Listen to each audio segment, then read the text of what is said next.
ఫ్యూచర్లో అనుకుంటే ఈ బైపీసీ తీసుకుంటే ఈ ఆప్షన్స్ ఉంటాయి వాళ్ళకు. సో మెడికల్ ఫీల్డ్లో చూసుకుంటే ఎన్నో కెరియర్స్ ఉన్నాయి సార్. మరి ఇలా దేనికి అంటే మెడికల్ ఫీల్డ్ అనేసి అనుకుంటాము, కానీ మెడికల్ ఫీల్డ్లో యాక్చువల్లీ ఎన్ని ఉన్నాయి, ఎన్ని రకాలు, ఎన్ని రంగాలు ఉన్నాయి మాకు చెప్పండి.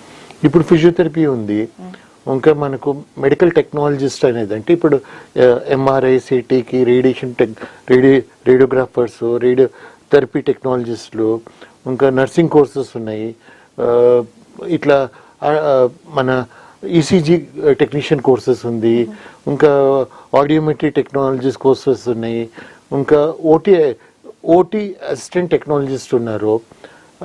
అట్లా ఆల్మోస్ట్ ఇప్పుడు మనకు మెడికల్ స్టాటిస్టిషియన్స్ ఉన్నారు, మెడికల్ అడ్మినిస్ట్రేటర్స్ ఉన్నారు, అంటే ఇప్పుడు హాస్పిటల్ అడ్మినిస్ట్రేటర్స్ లాగా ఉన్నారు, డైటీషియన్స్ ఉన్నారు.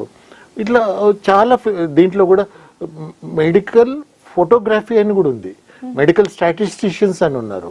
అట్లా చాలా కోర్సెస్ ఉన్నాయి. ఇప్పుడు వాళ్ళకు ఇప్పుడు క్లినికల్ ట్రయల్స్లో చేయడానికి కూడా వాళ్ళకు చాలా ఆపర్చునిటీస్ ఉన్నాయి. ఇప్పుడు వాళ్ళు క్లినికల్ ట్రయల్స్లో కూడా వాళ్ళు వెళ్ళొచ్చు.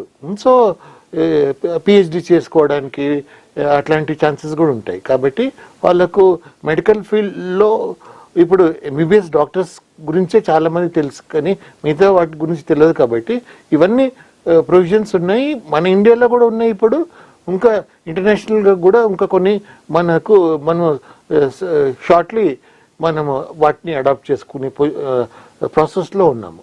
ఓకే, అయితే ఇప్పుడు 10th అయిపోయిన పిల్లలకి బైపీసీ తీసుకుంటే వాళ్ళ క్యారియర్ ఏ విధంగా ఉంటుందో చెప్పండి సార్.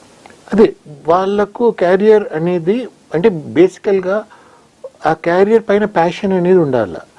ఇప్పుడు ఎట్లా ఉంటుందంటే ఇప్పుడు మనకు ఇంజనీరింగ్ తీసుకుంటే వాళ్ళకు